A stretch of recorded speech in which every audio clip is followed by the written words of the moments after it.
មេបញ្ជាការថៃប៊ុនស៊ីនផាត់ខ្លាំងថាមិនឡើងតុលាការ ICJ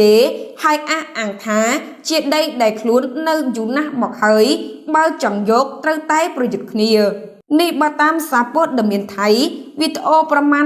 49វិរបស់ឧត្តមសេនីយ៍តូប៊ុនស៊ីនផាត់ខ្លាំងមេបញ្ជាការភូមិភាគ2បាននិយាយក្នុងឱកាសធ្វើបាថកថាពិសេសដល់និស្សិតឆ្នាំទី5នៃរាជបណ្ឌិតសភាយោធា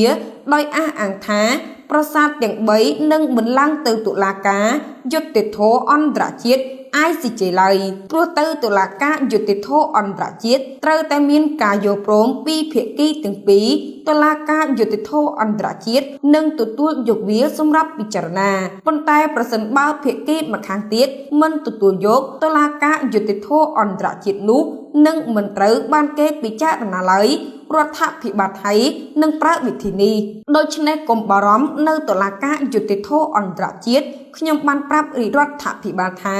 យើងមិនចាំបាច់ឡើងទៅតុលាការយុត្តិធម៌អន្តរជាតិទេ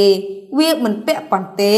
ដីខ្ញុំនៅទីនេះយូរហើយល្មមហើយបើចង់បានយើងត្រូវប្រយុទ្ធគ្នាវាចប់ហើយវាមិនពិបាកពន្យល់ទេ